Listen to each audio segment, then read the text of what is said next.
Hey guys, I am DC, creator and host of Barside, Jive, and welcome to my daily dose of rock music history. Hope you guys are enjoying my daily dose. If you got some feedback, it's easy to get it to me. Just DC at barsidejive.com. Today is Monday, February 17th, 2020. Today you're witnessing my Satisfaction Guarantee Tour, Day 14. Order your Satisfaction Guarantee Tour gear while they last at bradjensenart.com. I am coming at you live atop the Vocal Studios in North Dallas. Now, what do you say we talk some rock and roll?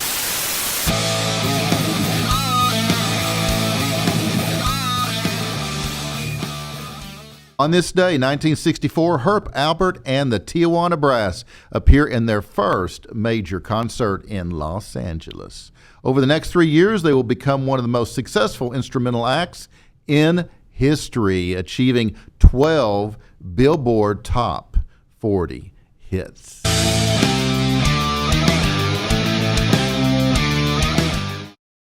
James Brown records It's a Man's World at Bob Gallo's Talent Master Studio in New York on this day, 1966. The song would top the Billboard R&B chart and reach number 13 in the UK.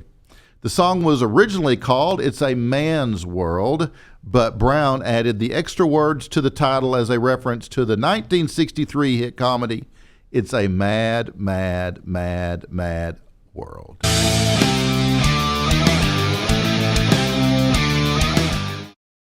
On this day, 1973, the rock ensemble Free, who reached number 2 in the UK and number 4 in the US in 1970 with All Right Now. Love the song. Play their final show at Florida's Hollywood Sportatorium.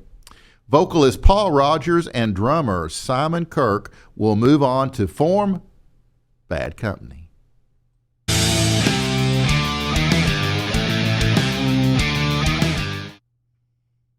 The Eagles released their greatest hits 1971 to 75 album. On this day, 1976 was the year.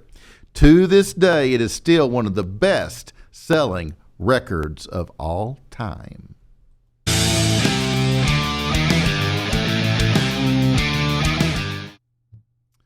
Also on this day, 1976, Harvard University's Hasty Pudding Theatrical Society gives its annual Women of the Year award to Bette Midler.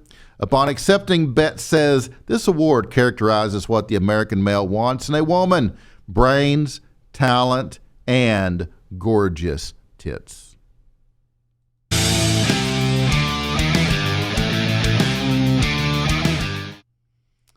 England's The Clash kicks off their U.S. tour in New York, opening with a mainstay of their live act called I'm So Bored with the USA on this day back in 1979.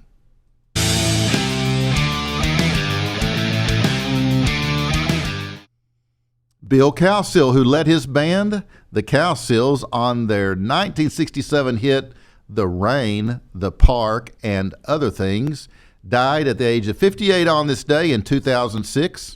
His family learned of his death shortly after a memorial for their brother Barry, who drowned in the aftermath of Hurricane Katrina.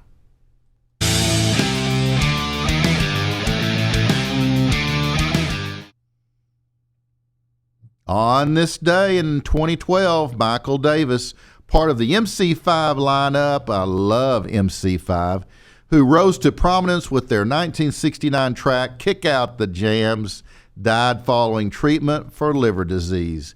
He was only 68.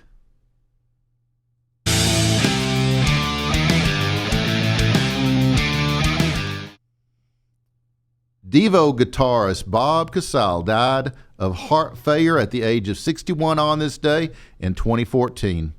The band had a string of new wave hits including Whip It Good, and Girl You Want. And kiddies, that is rock and roll and wraps my rock history lesson today. But you can dry those eyes because there's more coming from me to you tomorrow and every day as I peel back those pages of the rock legends on my daily dose of rock music history. You can catch up on all of my Daily Dose episodes as well as all my content on YouTube. Just search Barside Jive Live. You can also follow me on Twitter and Instagram at Barside Jive. I do appreciate you hanging out with me today during my Daily Dose. Please seek every day to be a hero in someone's life. I will see you very soon, like tomorrow. In the meantime, peace, love, and rock and roll.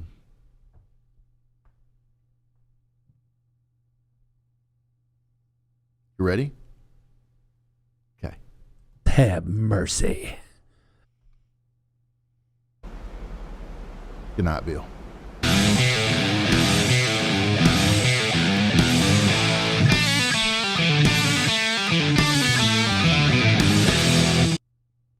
BarsideJiveLive.com.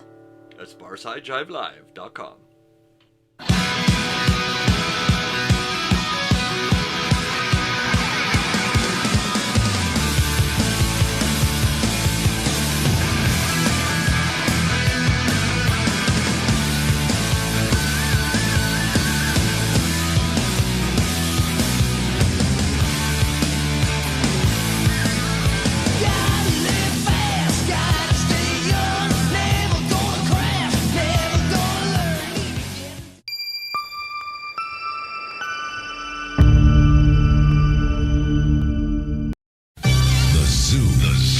You rock for the senses.